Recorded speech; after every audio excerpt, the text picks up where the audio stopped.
Teresa.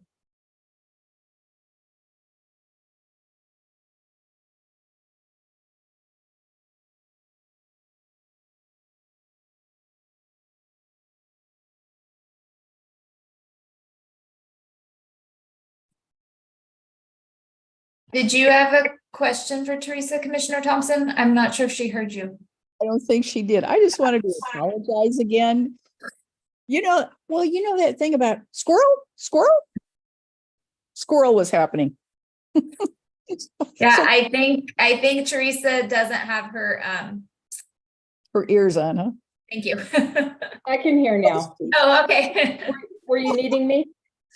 No, I just wanted to apologize again. And that weak little whimper didn't communicate very well.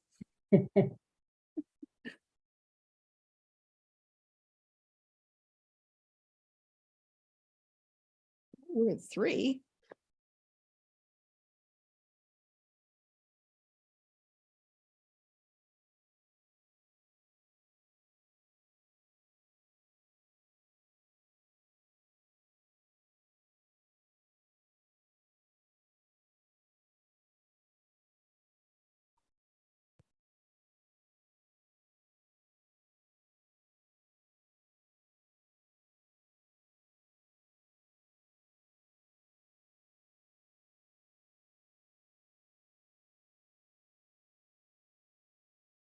There's Do you know anything about Chair Cleela, Commissioner Banks? Okay. Do you want to? I just know that he's coming in from another meeting. Okay. He has one meeting that ends at like 10 and then he slides into.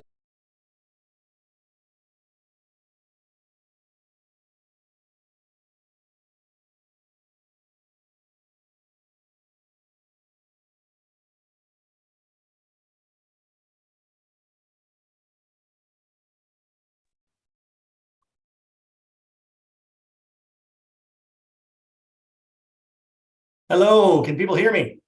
Yes. Oh, my apologies, everybody. Sorry for jumping on here a little late. But work sessions are an opportunity for board members to discuss issues informally with staff and invited guests. The board encourages members of the public to attend work sessions and listen to the discussion, but there's generally no opportunity for public comment. Members of the public wishing to address the board are welcome to do so during the board's regularly scheduled meetings held twice monthly. 2 items on our agenda. We have the county manager update first, and then the LADUC amendments to facilitate housing development. And I will go ahead and turn it over to our assistant county manager, Monica Steele, for the update. Monica. Thank you, Chair. I really don't have anything to update at this time. I want to thank you all for a successful ribbon cutting event yesterday at the Columbia Inn Shelter, and that's all that I have. Well, thank you, Assistant County Manager Monica Steele. I really appreciate everybody. There was a great turnout yesterday and a really great event. One major oversight was that we didn't call out you, Monica, for all the work that you did in making that happen. It was a I mean, what a renovation of that property. And I think everybody enjoyed getting the tour and seeing all of the people that were involved in making it happen. But again, Monica, you did tremendous work. So many on our county staff did tremendous work to make it happen. And again, congratulations to you and to Dave Diefenbach and the entire team that participated in that. So thank you so much. Thank you. We'll move on then to the LADUC amendments to facilitate housing development and our community development director, Gail Henriksen. Gail. All right, one moment. I'm trying to find my video now. Everything changes, start video. Okay, so good morning, commissioners. I'm here today to talk with you about some proposed changes that staff is looking to make to the Land and Water Development and Use Code that would be designed to help facilitate housing development here in Clatsop County. And staff has been working with the Planning Commission in work sessions since March of this year to review some of these proposed changes. And before we get ready to schedule and move forward with public hearings, staff wanted to bring these proposals to your board to get your direction and input. So why are you not moving? All right. So we know that for several years, Clatsop County and statewide and nationwide, that there's been a lot of discussion about housing issues. To that fact, the governor, when she was elected, set this goal to construct 36,000 new housing units within the next 10 years throughout the state. And so we know that there's a lot of work that needs to be done by jurisdictions statewide, including Clatsop County. We also know, though, that as an unincorporated area, goals 11 and 14 are really going to direct that most dense development into the incorporated areas and within the urban growth boundaries. So while the county will have a limited role in the changes we can make to our zoning codes, we do have a role to play. And so we're trying to maximize what we can do within the limits of state statute.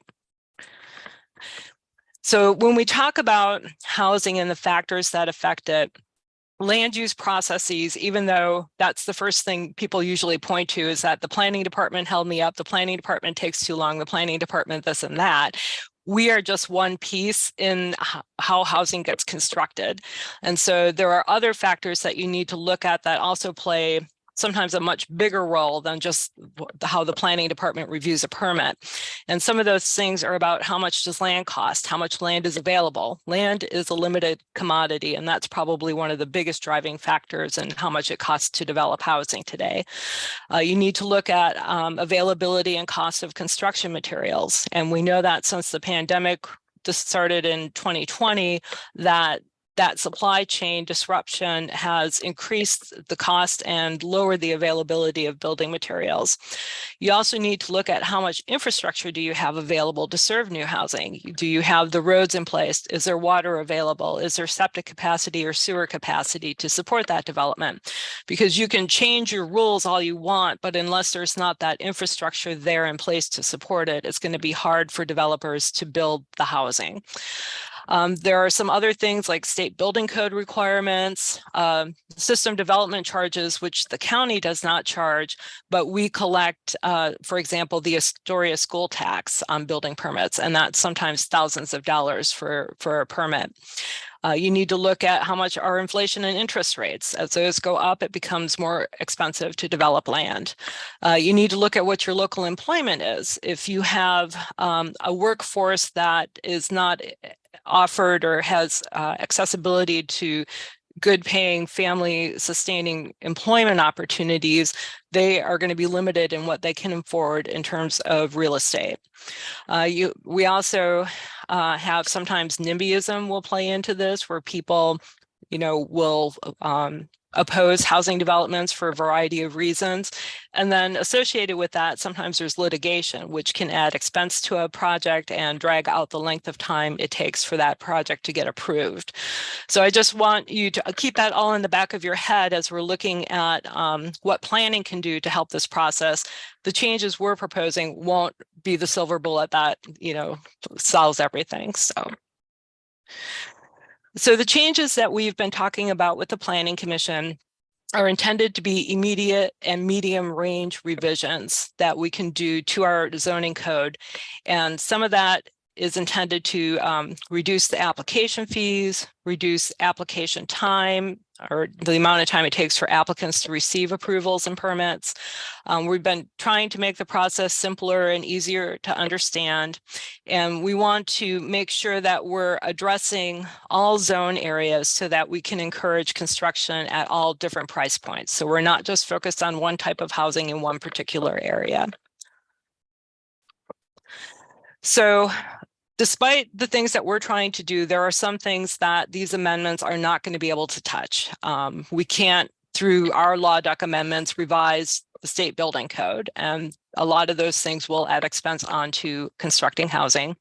We can't as part of our zoning code amendments, changed Oregon Revised Statutes, or ORS.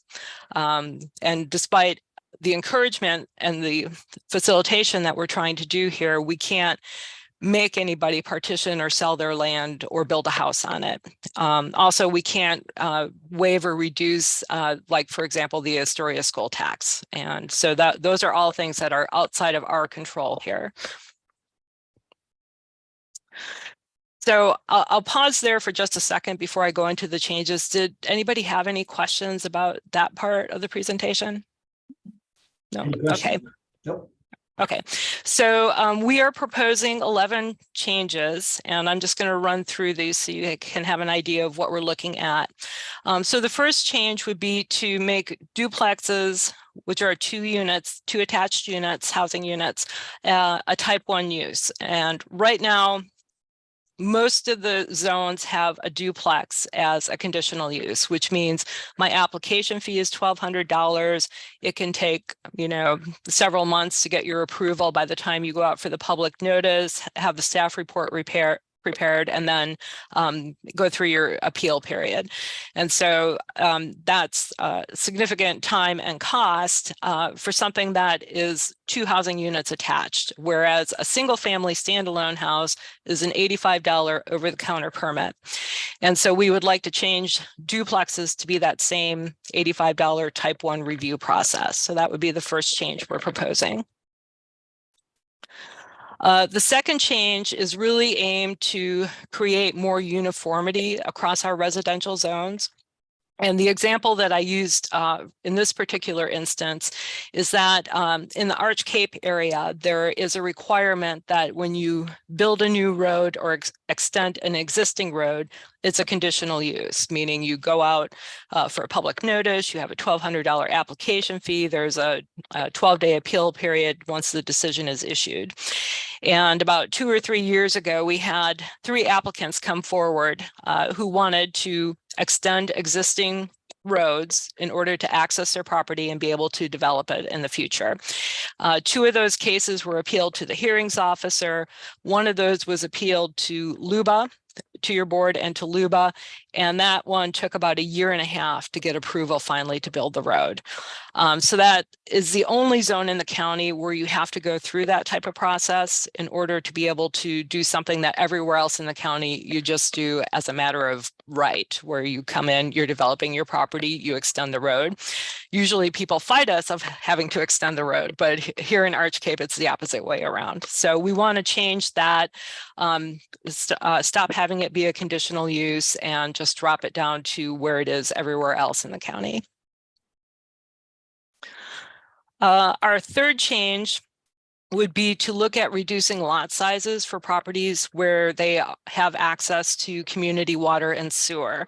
So when you're hooked up to a sewer system, obviously you don't need as much land because you're not handling a septic system or reserving room for a replacement system if it's needed. So you have that ability to go down to a much smaller lot size. And so most of our development zones that have sewer districts, they're single family dwelling lot size is 7,500 with a 50-foot width. And we would like to drop that down to 5,000 square feet and a 50-foot lot width. And you'll find that in a lot of these areas, the properties were platted maybe 100 years ago or more. And a lot of those lots are already platted at 50-foot wide. So that would be our third proposed change. The fourth would be to allow in those same areas with water and sewer to look at adding triplex and quadruplex dwellings as a permitted use in those zones. And so there are, you'll see at the bottom, there are 5 different zones in the county that would meet that criteria of water and sewer availability. And so we would be looking to add additional dwelling types in those and to provide more opportunities for housing development. Our fifth change would be to take multifamily dwellings, mobile home parks, and boarding, rooming, or group housing uses, and drop those from a conditional use, again, that $1,200 application fee, down to a type 1 use and that $85 fee. And again, the goal is to reduce the cost and reduce the amount of time for review and approvals. For number 6, we would like to make a change in how we handle existing single-family homes in commercial districts. And this one's a little bit more complex. In our commercial districts now, we don't allow single-family homes. So those homes that were built before our zoning codes came into place are considered non-conforming. And when you're a non-conforming use, you have a pretty onerous process you have to go through if you want to add on to your home, make some revisions or alterations to your dwelling. There's a lot of cost involved with it because it's a conditional use. It's $1,200 application fee, and there's a lot of information that you have to provide, and it takes, probably a couple of months to get your approvals through the planning department. And so what we would like to do is make that change that would allow all the existing single-family homes to just be there with no conditional use required if they want to expand or anything. What we are also recommending is that because the county has a very limited amount of commercial space, to not change those commercial zones to allow new residential development everywhere in there. We just want to take care of the ones that were there before the zone was zoned commercial, if that makes sense. Again, this is something that your board may want to discuss. This is a policy decision about whether or not to allow additional single-family development in a commercial zone. But we are looking in a few slides to allow multifamily, which is a more dense type of development and probably a little bit more compatible with commercial zones. So hopefully that proposal makes sense. I don't know if anyone has any questions about this particular proposed change, number 6. I had seen Commissioner Thompson had her hand up. Commissioner Thompson, did your question get answered? Did you have a question? Oh, if I could, Mr. Chair, thank you. This is really interesting because if we look at the competing purposes that the zoning allows, I just would be interested in hearing as you continue your presentation, how the dynamic tension between those two plays out. So Commissioner Thompson, if I understand your question correctly, I think you're asking, is there friction or something between these existing single family homes and the commercial businesses? For the most part, no. Like I said, many of these homes have been there from the 60s or earlier in many cases, and the businesses have more or less developed around them. And so we occasionally will hear, particularly from Jeffers Garden area, Astoria Auto Wrecking can be a very noisy business. But that's the one that I've heard the most about, and I've only heard it a couple of times. So for the most part, there isn't that friction. But again, as you open it up to more residential development, that increases the likelihood that you will start to see that friction or that tension. All right. So moving on to proposed change number 7. In our commercial districts right now, we have a very limited option for housing. You can have mixed use residential component with a commercial component as a conditional use. But if you just wanted to build a standalone apartment building or put in a manufactured home park or have a boarding house or rooming house in a commercial district, it's currently not allowed. And so what staff would propose is making those uses, multifamily dwellings, manufactured home parks, boarding houses, a conditional use. And the reason staff is recommending conditional use is, again, going back to that understanding that the county only has a very limited amount of commercial land available, and that's our employment base. And so we want to be careful to balance our housing needs and the need for a variety of price points and housing types with our need to sustain an economic base as well. So having these uses as a conditional use gives the county staff a little bit more oversight. We can look at the projects more closely. We can impose certain conditions of approval, and we can get very site specific in looking at these types of projects. So that's why we would recommend a higher level of review for multifamily housing in commercial zones. And then proposed change number 8 would be to take those same commercial zones and allow on-site employee housing for that business as a type 1 use. So you would come in, you would get approval, or you already have approval for your commercial use, but now you need housing for your employees. You could, through a type 1 process, which is, again, very straightforward, objective criteria, over-the-counter permit type of issuance, you could come in and apply to build housing for your employees. So we're hoping that that might address some of the concerns that we have in our workforce recruitment here throughout the county. If people do have availability on their site to build housing, that they would be able to do so. The 9th change that we're looking at is taking that conditional use for the residential mixed use in a commercial zone. And residential mixed use is where you've got a commercial business, and then in conjunction with that, you may have your business on the first floor and residential above that or attached to it somehow. But right now, that's a public hearing conditional use. That's a $1,500 fee, and that can take definitely several months to complete that process.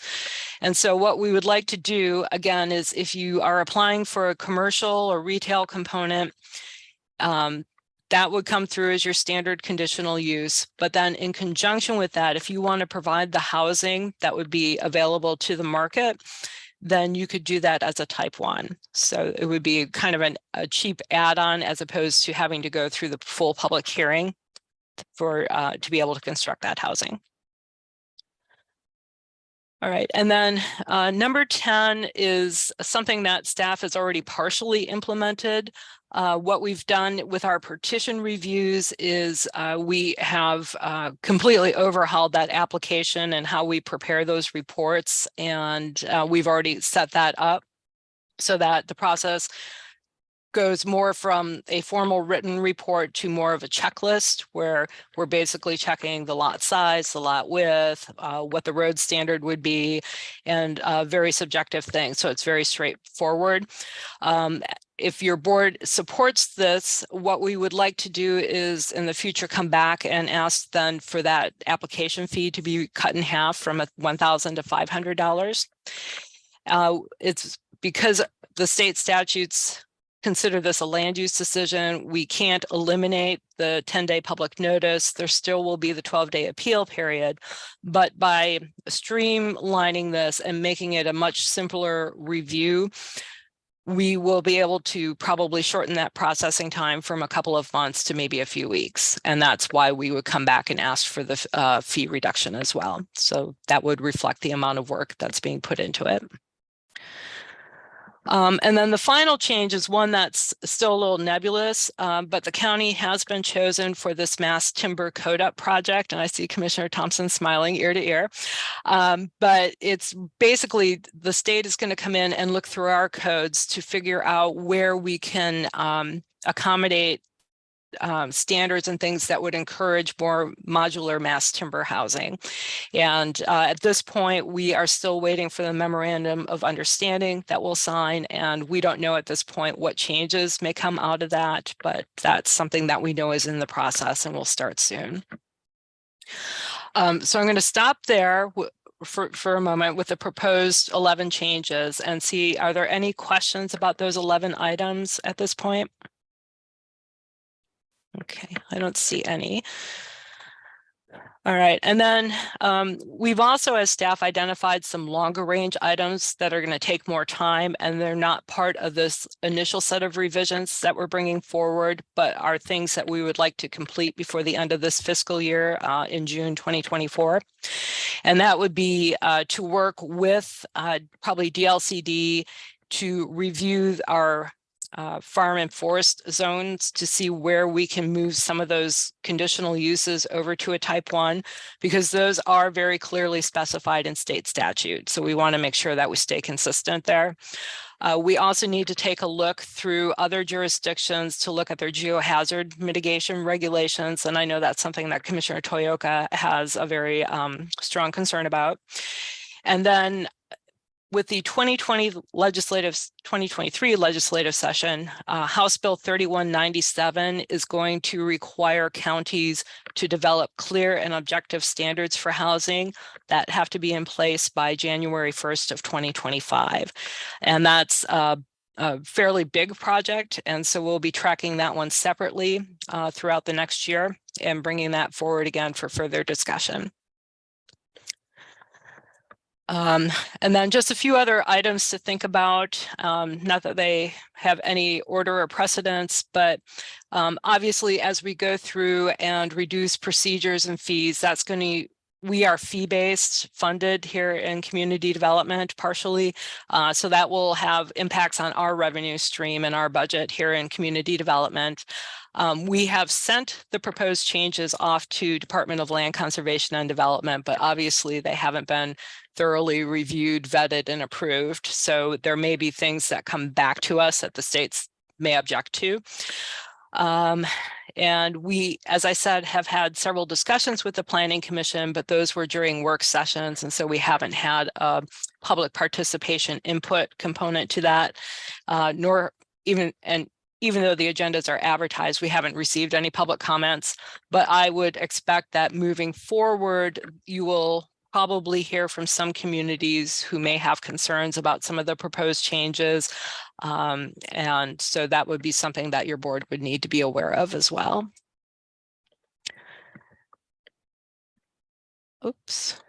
So as far as next steps go, obviously we're having our discussion here with you today. We've had several months of discussions with the Planning Commission, but based upon your direction and feedback today, we would then prepare the draft amendments, schedule the public hearings, which we anticipate would occur with the Planning Commission on November 14th. And then we would have 2 public hearings with your board, one in December on December 13th, and the other one in January of 2024. And with that, I am really here to answer questions and get your direction and thoughts. Thank you. Thank you, Gail. I see we have a few questions here, starting with Vice Chair Banks. So it's a question of how we went from $1,200 to $85 on many of these permits and fees. And I'm just curious where the 85 came from. And I too share a concern of, making sure that we also don't defund ourselves in this process. I support a reduced fee schedule, but I just also am concerned about potentially defunding a department in our efforts to make things simpler. So just curious of where that 85 came from. Yeah, so the 85 is our current development permit fee, and the development permit is that type 1 process. So that's our standard fee. We could look at a slightly different fee structure for some of these things, but that was the number because that's our current fee. So, Commissioner Thompson. Thank you, Mr. Chair. Well, you can imagine I've already been hearing consternation about this. And if I can characterize the consternation, because it's been on both sides. And what I hear is, on the one hand, is you are threatening my financial investment in my property if you change the kinds of housing that is allowed.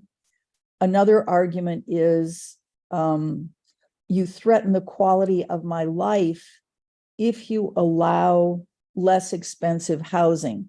That's been applied to short-term rentals, transient occupancy. I was listening to a New York Times article last night. People have said the same thing about long-term rentals because the concerns about traffic, housing, basically neighbor to neighbor issues about quality of life, I would expect additional input from concerned neighbors about that. On the other hand, how do we stay in compliance with the governor's requirements and our own humanitarian instincts, which say we have unhoused people. We can't have that. So are we prepared for that? And the other thing is, when we're looking at the last item, well, let's just answer those, because there was another one. If we have a big public process, are we going to get some help with that? I guess that's what it boils down to. Will we have additional staff support so that we aren't overwhelmed again the way we've been with the last time?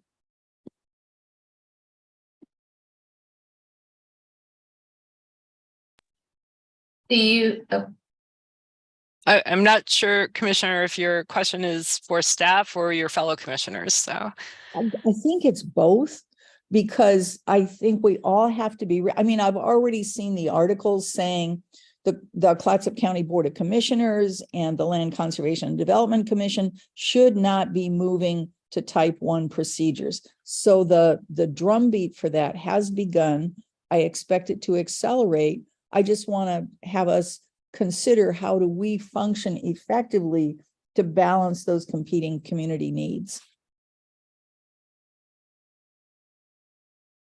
so if I can chime in, Gail, so at this time, staff is seeking the board's direction in regards to some of these policy decisions. And so we are open to your suggestions in regards to the public process. And if you're wanting us to work with, I believe last time we worked with Oregon's Kitchen Table, if that is a direction that the board is wanting us to go. But at this point in time, staff is seeking that direction from the board in regards to policy decisions.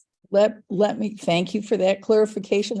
I love it when you take what I'm trying to articulate and put it into practical terms. Yes, I think it will be essential for community well-being, for an efficient process that balances those very opposing interests.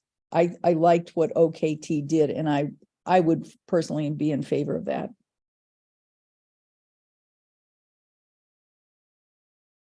Okay, thank you. Yeah. Thank you, Commissioner Thompson. Commissioner Webb. Thank you. Gail, I have an overall question, and forgive me for not being very familiar with HB 3197. I should have actually, after I reviewed your presentation before, I wish I had had the time to bring 3197 up. To better understand what is being required of us. And so could you, I don't want to be too tedious about this, but how many of your recommendations here, and I think incidentally, I should have started off by saying, I think this is great work. And I very much support virtually everything that you've proposed here. But how much of it was mandated by 3197, and how much of it is our staff recommendation of ways that, that we can increase our housing supply? And I don't mean, don't cite every aspect, just if you could just make a general, I'm sorry, I should have done more homework. No, it's a very straightforward answer, actually, Commissioner Webb. So the only thing that Senate Bill 3190 or House Bill 3197 requires is for the counties to go through their existing regulations and make sure that the standards are clear and objective. So a clear and objective standard, for example, would be a setback that says you have to be 20 feet from the property line. There's really no discretion there. You know, if you're 19.9 feet, you're not 20 feet from the property line. If you're 18 feet from the property line, you're not 20 feet. So it's a very clear demarcation. Conversely, if you have a standard that says existing vegetation to the greatest extent possible should be saved, that's not clear and objective, because how do you measure the greatest extent possible? So that's what's going to be mandated through 3197. The other, all the 11 recommendations that are put forward are all staff proposed recommendations. So nothing else has come out of that legislation. Okay. Okay. Thank you very much. As I say, I think this is really good work. I think that we will encounter some issues with housing in commercial areas, just because I think it's going to be difficult for people to understand, because it's something that in the United States we don't do a lot of. And we have some, what I think is a very misguided theory in this country that residential property should be separated entirely from commercial. And so we're kind of stuck with that. I think that's a cultural norm that we're going to be fighting for many decades to come in the future. I think this is great work. I too am a little bit nervous about the attribution to the cost. But don't you always, when you come to us every year for our approval on fees that we charge, don't you always have to justify that by the number of hours that your staff puts in for certain things? So isn't this something that we'll maybe be able to work out over time in terms of what the actual costs are for us? It would be something that we can review annually and adjust as needed. The thinking, though, is that if you are moving something from a conditional use, there's no more public notice, there's no potential appeals to LUBA, there would be no major staff report that you're writing. This is mainly check the boxes. Do they meet the requirements or don't they? Conditional use requires more discretion and subjectivity as you review a project. So that would, by eliminating that process and making that process simpler, you would also reduce the amount of staff time involved in it. So it may be that we have to look at maybe a two-tiered permit fee where we have the existing $85 over the counter, but then a slightly elevated fee, not $1,200, but more than $85 to accommodate these new uses that we want to bring over. So, and we haven't finalized all that and haven't really thought about it. We've been thinking more about the legislative side and, what can we do under state statute, and less looking at the exact fee that we should be charging. Good. I think that's great. The other issue is to what extent will we in the future, when we do, you're suggesting an awful lot of revisions to Law Duck. What are the requirements for the number and type of public hearings that we have to have? So there would be 3 required public hearings. I mean, we can have work sessions, listening sessions, and all of that. But there are 3 required public hearings, one before the Planning Commission, which will make a recommendation to your board. And then your board has 2 public hearings on the proposed ordinance that would adopt the changes. Okay. And then, but as you say, that doesn't include, other than a formal public hearing, it doesn't include perhaps the public information program that we would formulate, that would be not formal public hearings, but different kinds of communication with our citizens. Okay. Correct. Okay. All right. Great. Thank you. As I say, I think this is really well done. My feeling is let's go forth and multiply. Thank you, Commissioner Webb. Any other comments, questions? Commissioner Thompson brought up the Oregon Kitchen Table. I was hoping we could kind of maybe just an overview of how that process works would be helpful for me, Monica or Gail.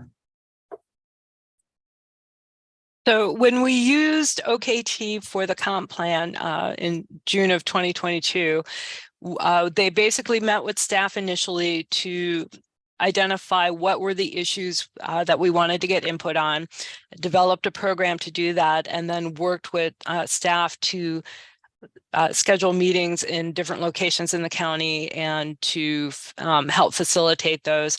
And then at the end of that, they synthesized all that input and prepared a final report that helped to guide any additional changes that we were going to make to the comprehensive plan based on that input. So that has a very brief summary. Monica may have more to add than that, but. No, I think you did a good job, Gail. It sort of takes the county out of the process, and so it's a more it's a third party who's doing this work with the public, so that way the public doesn't feel that the county is driving the conversation.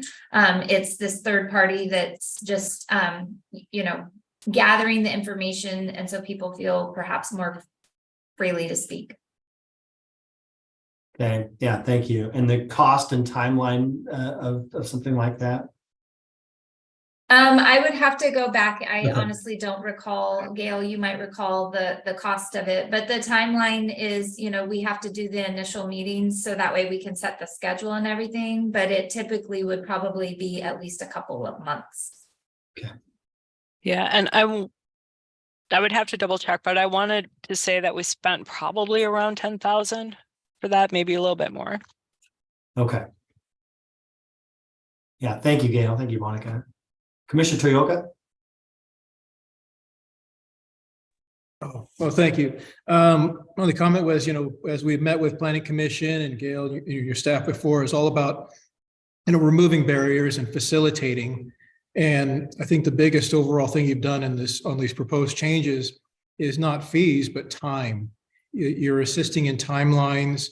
And if you look at all of our projects across the county, if you're reducing the review time, if you're facilitating, you're saving tons of money in that development process, which makes housing across the board more affordable, no matter what level it is. So, that's the key factor. And I think I appreciate the fact that you've addressed that timeline to help facilitate those projects and, because time is money and it helps keep the cost under control, which helps keep us affordable at all levels across the board.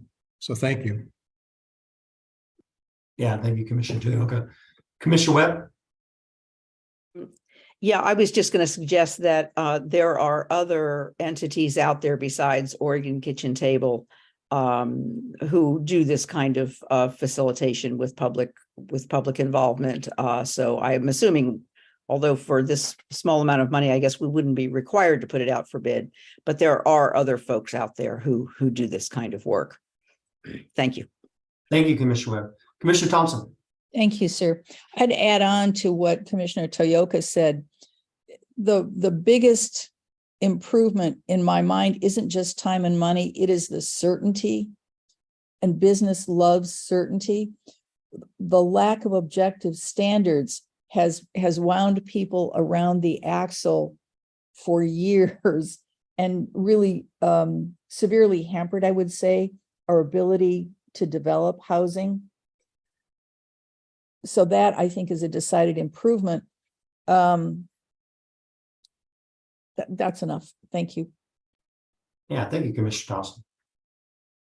I agree. I think that people want to see consistency and they want to know what the environment is that they're getting into. They want timelines that are shortened and not going to be stretched out forever. I'm inclined to support the changes as they've been proposed. And then if we do receive a great deal of input at our planning commission and county commission, maybe at that point in time, we would engage with a group like a kitchen table or something, but I'm comfortable with moving forward on it. Any other thoughts on that? Commissioner Thompson? Once burned, twice shy, Mr. Chair. Well, the folks in my district are really concerned about issues like this. We've already heard from them multiple times along multiple dimensions. So don't prolong my agony, okay?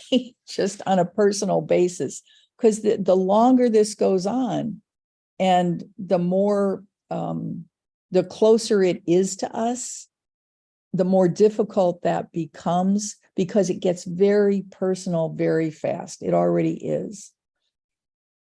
Thank you. Yeah, thank you, Commissioner Thompson. Any other comments, questions? Chair, I just have a question for clarification for staff. If I'm understanding correctly, the board consensus is to just move this forward with our public hearings, and then if needed, move forward with a separate participation piece. Is that correct? I think so. That's certainly Okay, mine. I'm looking particularly at Commissioner Thompson just to verify that I'm understanding. You know, I'm not happy about that because frankly, I've been burned a lot for years. But you know what? It's prudent fiscally. If it turns nasty, if it turns contentious, I want this board to act sooner rather than later, because it has been. So colleagues, I would ask your indulgence in that. Thanks. Thank you, Commissioner Thompson. So as I heard, we would move forward as, okay. Any other comments, questions, anything from staff, fellow commissioners? Commissioner Banks? Just fiscally speaking, I am curious to see how much on average of a loss financially it would be by reducing these fees. So if you had like a 5-year average, and then I just would like to see what the actual loss would be for our department by reducing these fees. Gail, if I may, we can do that, but to Gail's point, while we will be losing the additional revenue, the recoup is in the staff time. And so there will be less staff time spent on the review process. So we can show the reduction in the revenues, but it's kind of that balance. Yeah, and I agree with that. I'm just thinking, you know, maybe it's 200 and not 85. That type of mentality, just because everything now is costing more just to function. And so I don't want to underfund ourselves in this process. Like, I agree with the process and I agree with the direction we're going. I just would like to make sure that 85 is still a good number versus, you know, say 200 or 220. Yeah.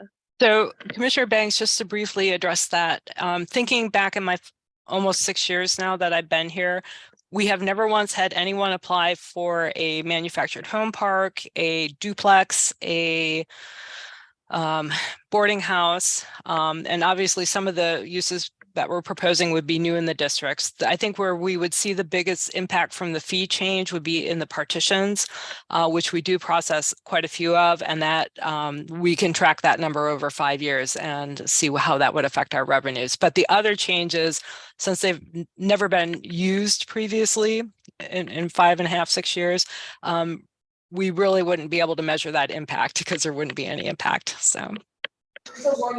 Perfect. Yes, perfect. Thank you so much. Thank you, Gail. Thank you, Commissioner Banks. Any other comments, questions at this time? Okay, we'll be moving forward, and I see we don't have anything else on our agenda. All right. Well, have a good rest of your Wednesday. We'll talk soon. Take care.